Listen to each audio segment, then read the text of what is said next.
Thank goodness. I'd like to call the College Place City Council meeting for August 28, 2018 to order. Would you all please stand for our pledge of allegiance? I pledge allegiance to the flag of the United States of America and to the republic for which it stands, one nation, under God, indivisible, with liberty and justice for all. Ms. Nightingale is asked to do our invocation. Dear Heavenly Father, we're thankful that we can come and do the business of the city. Help us to make the right decisions, and for those things that you would have us not do, we would ask that you would overrule. Father, we thank you so very much for our wonderful staff and this council, and help us do the best for what we can do for our city. And we thank you and praise you in Jesus' name. Amen. Mike. So it is now time for our public comment period. Anybody wishing to address the College Place City Council, please step forward and state your name and address. One at a time.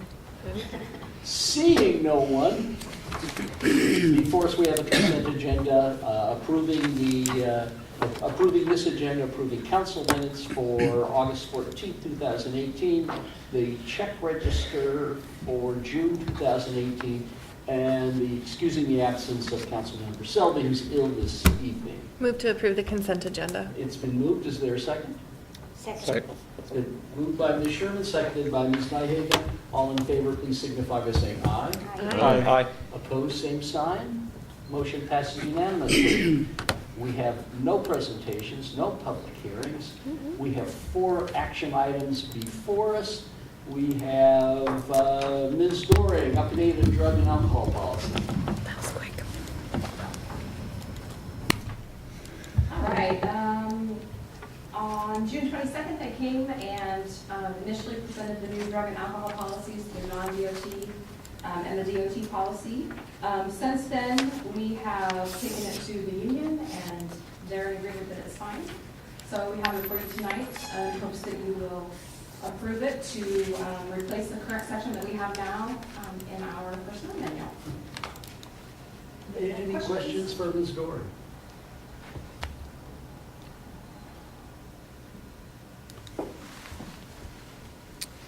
I'll motion to adopt Resolution 18-027, authorizing the replacement of the drug-free workplace/substance abuse section of the City of College Place Personnel Manual with the new DOT and non-federal drug and alcohol policies.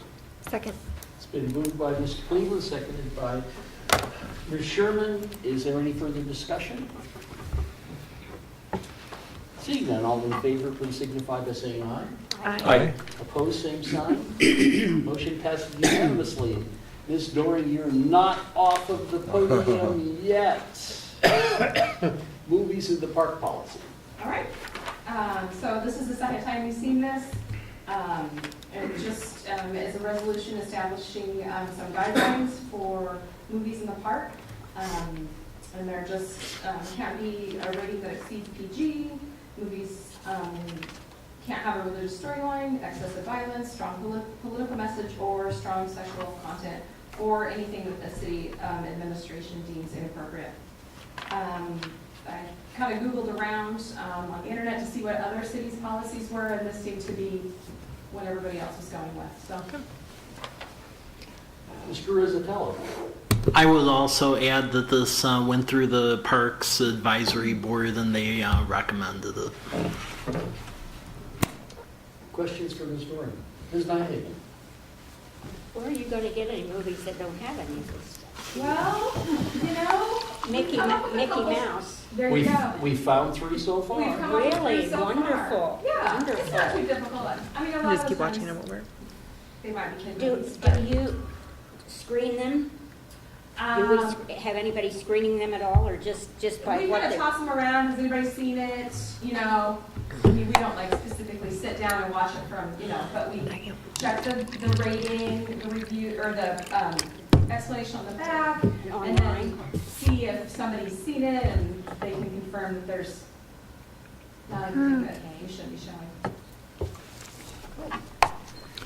Mr. Peterson. You know, I think one of the things that was most important is that section 1 Alpha E, and movies the administration of the city of College Place deem inappropriate, and that's, Mike, I understand that's a good thing, because even with the prescriptive outline of what can be allowed and not, at the end of the day, we have the ability to just say no, or Very good, yes. though. Very good. And so that would be, who's that up to? Is that, okay. So, yeah, I think it was that was in there last time also, and I think we talked about that. But that's nice to see that it's still in there, and I appreciate that. Thank you.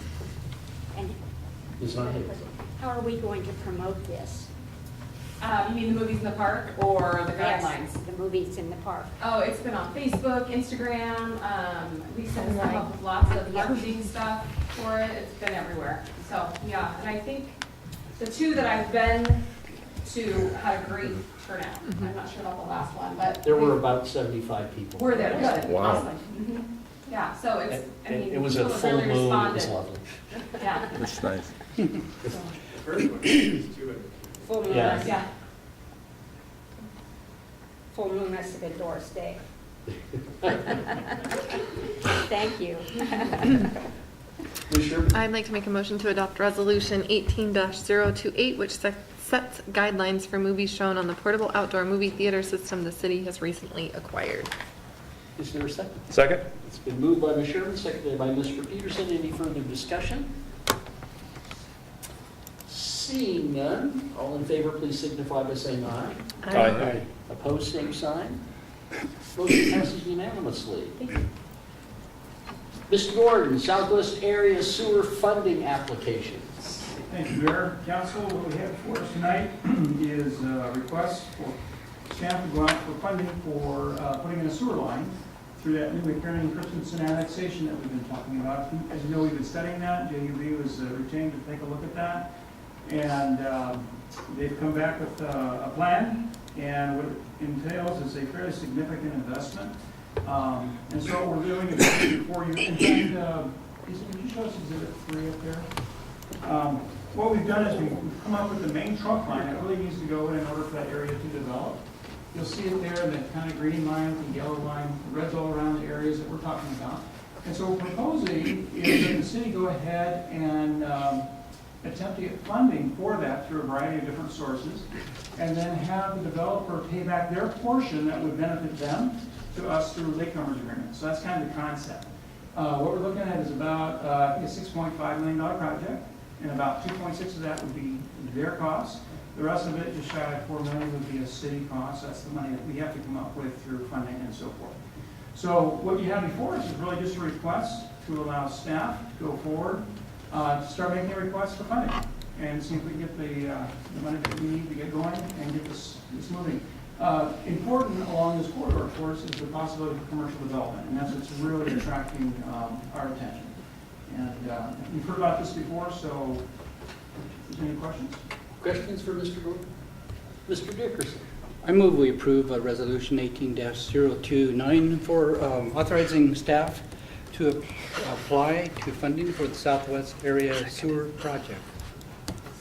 It's been moved by Mr. Dickerson, seconded by Ms. Nyhagan. Any further discussion?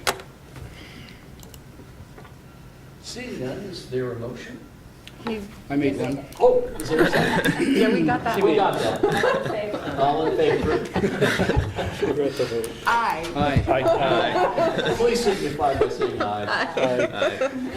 Aye. Opposed, same sign. Motion passes unanimously. Okay, I'm going to go home and go to bed. Nighty-night. Mr. Gordon, you're not off the podium. You're not going to get that. Homestead interim stormwater agreement authorization. Yeah, thank you. Last council, we talked about getting or you folks approved staff being able to grant a street construction or street cut permit on Homestead. And we gave you some background in terms of why we were thinking about or where to go to cut the road. It involves a stormwater solution. Homestead has come to us with a solution for the problems we've been having out there in terms of high groundwater, high storm water. What do we do with it? And they said, okay, here's our proposal. Our real intent and long-term desire is to see a large retention facility downstream. This is not that solution, but it might work. And so what we're doing is we currently have an indemnity agreement with them that protects the city if there's water that goes off into the airport property. And we're saying that still holds. We're not changing that, but we will take a look at this proposal, go ahead and put it in. And if it works long enough, we'll accept it. So what we've done is we put some conditions in there. This is a letter of agreement that we're asking them to sign. And we're asking council to give Harvey the authority, the mayor the authority to sign that agreement with them if they choose to sign it. So what that would do is allow them to proceed forward with their phase 3D. They have only one phase left after this. That's why they may have one partial phase and some other development, but really only one major phase left. And what we're telling is, we want you to fix the storm system before you come to final plat with this phase. So it's about a $60,000 investment for them, that's what they've estimated. It's pretty pricey, but it does take care of the standing water issues. It also helps drain the water out of the park area that they would like to donate to the city. And we've had some issues with that. We've had water almost up all the way through early summer. And it's not really a good place for a park if you have standing water. So this would take care of that as well. So we're pretty happy to see if they come forward and step forward with this. And there's a letter of agreement here that's going out. Once they sign that, that'll be one of the requirements that they have to provide to us before we release their plans for construction. Mr. Dickerson. So does this cover for an average year of rainfall or an excessive year? Yeah, actually, they designed it is for 25-year storm and no infiltration. In other words, No infiltration? no infiltration. And that's the problem we're having out there, is that whole area seems to be draining. It seems to be like a swamp. And so the water, it's not obvious when you get out there. And in fact, when they did the initial geotechnical tests years ago, back in 2007 and so forth, it didn't show up. Depends on this time of year. It's very seasonal. And so it's high. And they're planning to return water to the creek at about what they call pre-development rates, what would have been happening prior to the development, so it doesn't trigger storm issues with the state. So they'll be constantly pumping. That's what the system does. It takes water from the site, puts it back into Domes Creek. Mr. Peterson. That entire area, quite a bit east of there and all the way west, is a natural spring area. Is that correct also? And that, would you? There's wetlands. Wetlands. I would call it a wetlands area. Okay. And there's a couple of them. This was actually they had to redevelop this wetlands area. It wasn't a high value wetlands area. Yeah, But no. nonetheless, it was classified as wetlands. Okay, thank you. Other questions for Mr. Gordon? Mr. Peterson. I move to authorize the mayor or city administrator as its designee to execute interim stormwater solution letter of agreement with Hayden Homes LLC to address stormwater concerns of Homestead PUD. It's been moved. Is there a second? Second. It's been seconded by Ms. Nyhagen. Any further discussion? Seeing none, all in favor, please signify by saying aye. Aye. Opposed, same sign. Motion passes unanimously. Thank you, Mr. Gordon. Mr. Rizzatello, City Flag. Thank you, Mayor.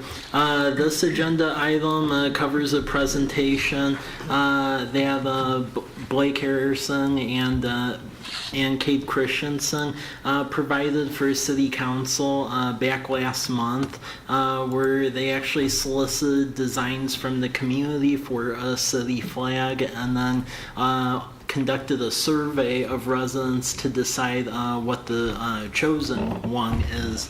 The PowerPoint you see on the screen that reiterates the presentation that they conducted before this body a couple of weeks back. At least from the survey that they conducted, which had 302 responses, flag one,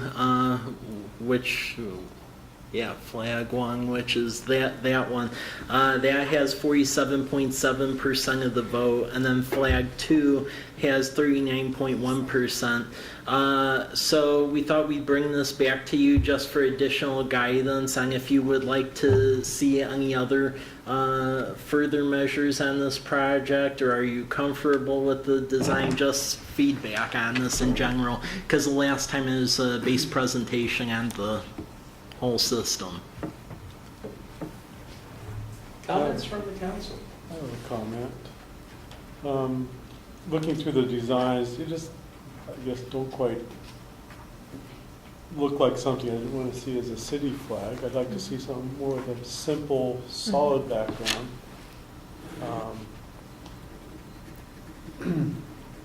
Possibly the color blue representing the Blue Mountains, but Well, I think, scroll up just a little bit, down, I mean. No, up now. There you go, that one right there. This one? No, the next one up, yeah. Can you enlarge that at all? Is it the bottom? Oh, there's the one. The bottom. Oh, that one. So, Jerry, what do you think? That doesn't have a solid background, but it has a fairly representative background of fields around and The so Blue forth? It Mountains? has the Blue Mountains. I guess the word cartoony Cartoony, huh? versus Comes to mind. professional, you know what I'm saying? Something that, Yeah. that's trying to come up with terminology, I don't know. It's just like, well, You don't see art? Or kind of a I mixture?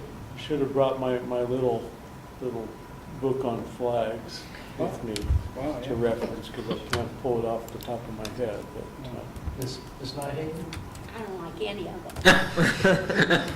I think our flag should say College Place, and I would like to see, not a lot, with College Place, the year that College Place began Yeah. on the flag, to give it some hometown things. I don't see anything about College Place on any of these, certainly not the water tower. Whoa.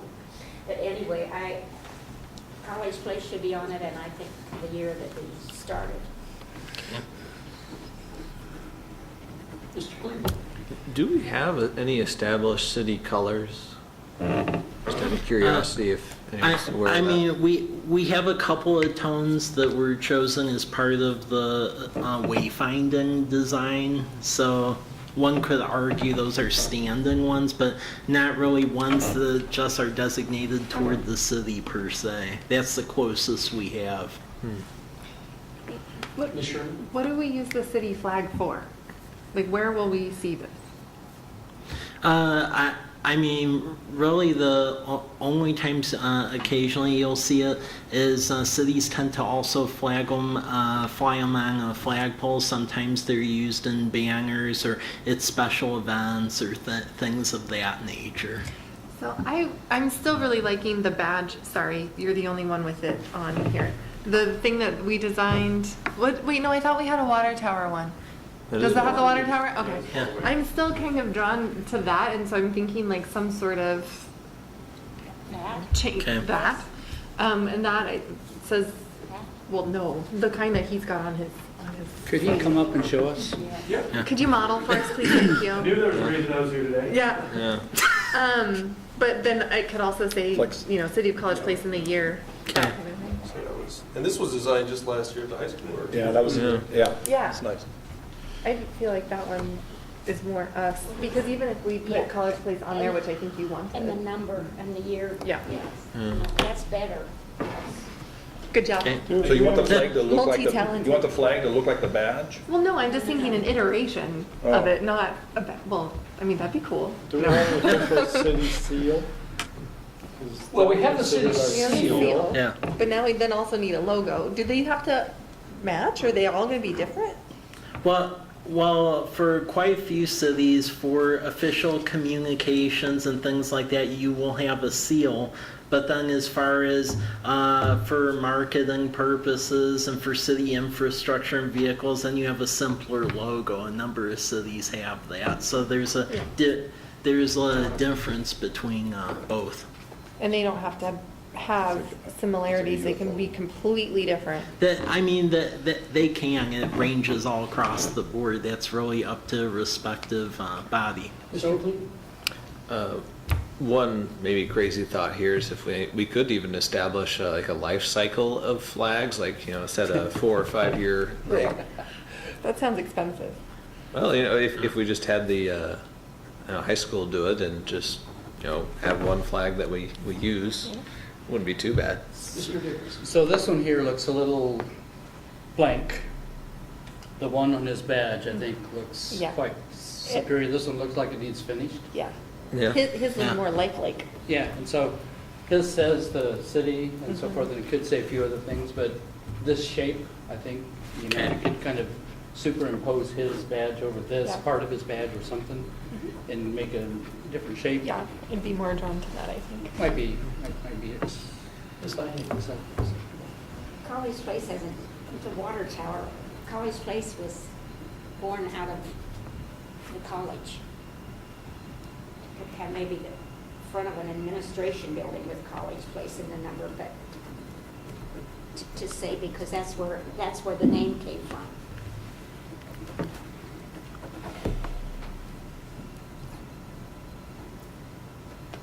One other comment is I do like the kind of the blue in that one water tower, but I think I'd prefer something closer to the color of wheat since we're surrounded by wheat fields rather than the just stark green.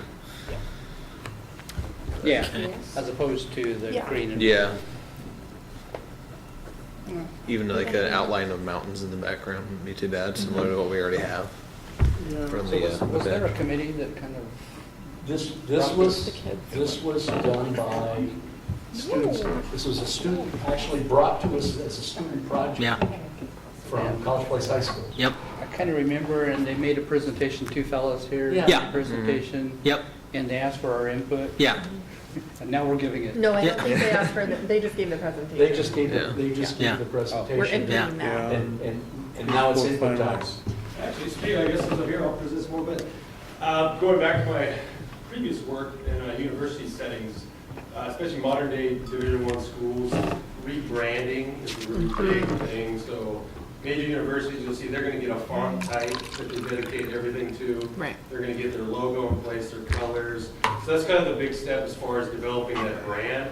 I think the same thing should be done for the city. I think you can do that too. So not necessarily put this veto, but you see all the flags are different. Everybody's got a different color pattern, everybody's got a different logo.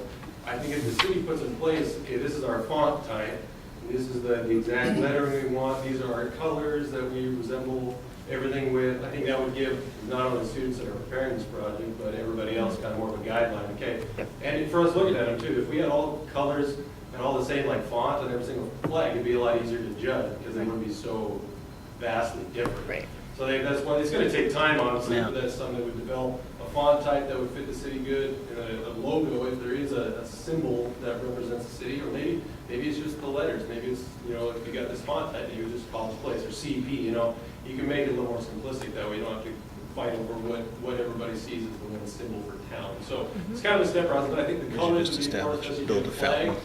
You're gonna want your city represented by the colors that you signify as this representing the city, you don't want to have mixed Instead of matches. backing So into just it. kind of thought process over what I've done in my past with Division I athletics and stuff like that. That's a big part of attracting recruits and attracting people by having everything the same and have it set in stone as far as making a brand name. So, Cool. thank you. yep. Another thought, Mr. Dickerson. Okay. Mr. Dickerson. if you look at the tank up there, we had a lot of feedback when we painted our tank white. The new tanks, the two pressure tanks over on this side, and we had to repaint them, so maybe we could change the color of this tank too in advance. You know, I think we go back to the beginning of this. The flags, we saw examples from other larger cities, and this flag that they showed here holds Yeah. up against those. I see those other flags as somewhat whimsical, and they're not the city seal. They're not necessarily a tie-in to every other document that you have in the Yeah. city. It's just something. It's kind of almost something fun in a way. I might be wrong, Mike, Yeah. but when I saw from other larger cities that actually have a flag, many, as you pointed out, don't have flags. Yeah. It's not meant to carry necessarily a heavy message or a tie-in across the board, but just something that I've seen from other cities and what But it they've didn't, and done. I So think she yeah. has the number restarted. Mr. Motley. Yeah, these to me I would consider banners. A flag to me needs to represent the city. It needs to be something, you know, I need to find that document and bring it in next time, I guess, that talks about flags and parts of the flag, what it, you know. But like Marge was saying, it seems like College Place was basically founded based on the college. And I think before the college was known as Sunflower Hill. So sunflowers is another emblem that this area has been, known by. Not just the water tower, but, so anyway, and incorporating those colors and things I think can be done, but to me this is almost too much for a flag. Simpler, I like the idea of having the words. If you look at the Washington state flag, which the United States flag has no words on it, but it has lots of symbolism there. And, that's just comments. That's, any other discussion? There's some major city flags. Kind of scroll through and look. It's a simple backgrounds. Great. Lots of orange. Lots of blue. Lots of red, white, and blue. Do you have good info? Yeah, I'll relay that to them in a fellow we'll be getting from Whitman College. You going back to the students? Well, they're still working on okay. this, and then in addition, we ended up writing a grant for a Whitman fellow, and I believe Awesome. we were awarded that, and we actually have resumes coming in, so we will get one in. So. Any other flag discussion? Should we flag this for later? By the way, this was voted the worst city flag. What is it? What is Yeah. it? Let's see. I don't know. Oh, I think that's Baltimore. Well, it would make sense with the black and yellow. You would from- know that, Mike. from Maryland. Yeah, the worst city flag. Moving right along. Mr. Rizzatello, These are cool. city logo. Okay, this is something else that was brought back from my council meetings ago, and this is just used for marketing materials or to put logos on the street or so forth. And Carolyn, who works as community development assistant, did some mock-ups. So that's what's attached, and looking for guidance if you like any one of those. And that will be a project that once we have the fellow in this office, they can continue to refine. These are great. Yeah. I like them. Is that helpful? Well, do you prefer the round, kind of the round logo? I do. I like the top. I like the I top think one. it's That's simple. kind of like. I think it should say Walla Walla. We're College Place. Mike felt that was kind of important when he's out, though. Mike, But the Walla Walla Valley part didn't you feel like that was when you important? mark it like out of the ICSC International Council of Shopping Centers in Vegas, you get to College Place, but when you start the conversation, it's Walla Walla Valley because folks have a general concept of where that's at. So where's Washington? I can show you what we did on Carolyn's business cards as an example Yeah. of how just the black and white was. We've gotten a lot of good feedback Oh, from cool. the public on how those look. And, we could do color, but black and white's pretty sharp, I think. This looks greenish. That's cool.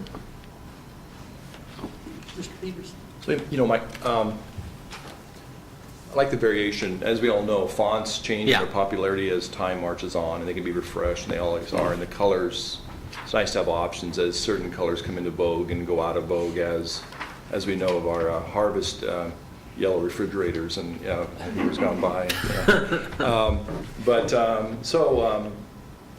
It's a modern look, it's a clean look, but it looks like it has the possibility of being upgraded and changed with the time as time marches on. That's your thoughts, even with the different color palette too, as far as a variation and not one fixed. Yeah, looks good. Yeah. Mr. Bob? And the only thing I see missing is the state. No. It's an Not really address. clear. You gotta really look on this card even to find Washington there by the zip code.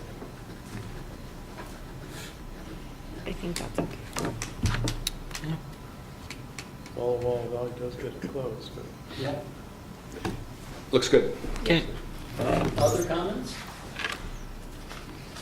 Well, Mr. Rizzatello and I go Wednesday next to Yeah. to meet with the prospective Whitman Fellows, see if we can get a taker. Yeah. So Great. we will have more responses. That's nice. That's it. And finally, Mr. Gordon, project completion agreements. Thank you, Mayor. So what this is really an attempt to try and address an issue that we've been working with over the long haul with some of our developers, where they do a project, and they continue to do the project, and they continue to do the project, and it never seems to quite get done. Okay, the weeds grow or whatever, and we won't mention names or anything, but that's an issue that we've had, and it's not just necessarily one developer or another, but it's a problem. And we don't really have any easy way to approach them aside from threatening to call their bond, which is huge, and it's a big deal. And I've done that, and I said, basically, if you guys don't start taking care of the area or whatever, we're gonna have to call your bond, and it is really the nuclear option, and we don't really like to do that, and it's not that good. So what we're trying to do is find a way that we can approach our developers and encourage them to clean up their sites, to pick up things after they're done, to take care of the weeds, take care of fire hazards, to do the normal things that you would expect that they would do for folks as they're starting to move into the development. So that's kind of the idea.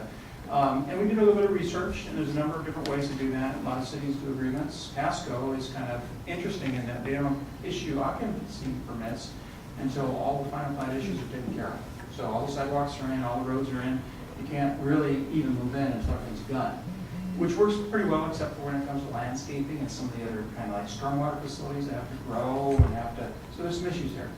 And a lot of cities go to agreements. So, and it's on a case-by-case basis. What we've done here is we've done a little bit of research. So there's a couple options. We could go the Pasco route, maybe. Well, we don't have to do anything, really. We can just stay with what we're doing now. But we could, for example, say you can't really get anybody, can't move in until after the whole project is done. The problem is that people buy lots, and they're ready to move in, and the developer still hasn't finished it. They're kind of left hanging, right? So there's some issues there. The other option would be to do something like what we prepared here, and we put a draft agreement together. And it's kind of a menu of items and say, hey, for your particular project, because of the way it's put together, we think that these items apply. And you'll have to do this before we'll allow final plat. You have to do this before we'll allow occupancy. But at least they have it laid out. They know exactly what's expected of them. And the idea would be that if they do want a bond, the best thing would be to get the thing finished. And no bonding, just get it done. But sometimes they just can't do that, and financially it's difficult. So if they do want to bond something before we issue final plat, then they can do an agreement that they may come to council. And there'll be kind of a negotiation at the staff level. We come to you guys, make sure it works okay, and then we can sign off if it works. It's an idea. One of the ideas I really like, and I need to point to John for the inspiration of this, is instead of taking a financial guarantee just in bond, take 25% of it in some level of cash. Okay? So normally we do 125% of the improvements that are left to be done. We take that as a bond, right, to make sure they get it completed, and they get that, we release that bond when they finish the improvements. If we were to take 25% of that in cash, and let's say they didn't take care of their facilities, we call them up and say, look, you're not taking care of the weeds, or you got a fire hazard, or you're not cleaning the streets up after you're tracking out, we need to take care of that. And they say no, and they don't respond, we should say, by the way, we have 25% in cash, we may hire somebody to go out and do that for you. Then they'll have an incentive to do it without threatening their bonding status. That's kind of the idea. So we're thinking about it. Like some feedback, we'll probably bring this back to you as an action item at some point. But we've had some problems with things just not getting taken care of. Questions for Mr. Gordon? Ms. Schroeder? I love this. I have had previous conversations with some city people about working in construction loans before, and when you start letting people move in or doing anything before anything's completed, it's just not going to get done. So I think absolutely being able to take cash and just having that incentive for them to finish it, or having the cash to finish it if we have to, I think it just helps everyone. It makes the city better. It makes their property better. So I think this is great. I think what you have put together is very, very useful, and looking forward to see it developed. Yeah. Sounds good. Yes. That's all the agenda, Mr. Lauren. Oh, Lauren. I'm sorry. We'll read through this. The timing, did you want to submit something then to council, or did you want to have like a recommendation from the I'm staff? sorry, I wasn't really clear on that. Actually, if you could give us input. Okay. I'd like to put this on the agenda sooner than later. Okay. So that we have something in hand, especially as we're looking at future development down south. Yeah. Finishing up Homestead and some of the other areas that we could have. So, okay. And this wouldn't be effective, I imagine, for current projects. It'd just have to be for new ones. It would be any new phase that came along. Okay. That's how I would propose we use it. I guess it would be on that. Yeah. Regarding somehow. We can't make it retroactive. Cool. Good. I like it. Questions for Mr. Moody? Mr. Rizzatello, could you introduce Ms. Claire's standard? Oh, yes, this is George Telquist. He is one of the partners at the law firm. If you could introduce yourself to this council. Good evening. My name is George Telquist. I'm a principal at Telquist McMillan Clare. And I guess you've met Mr. McMillan, and obviously you know Miss Clare, so you got the third best one today. but I'll deny I ever said that. Thank you for having me. Thank you for coming. Thanks. Very much. We appreciate your time on the drive. Miss Clare, I think, had a soccer commitment with a 9-year-old. Oh, that's very Kept her away. important. There are priorities and then there's priorities. Correct. Very nice.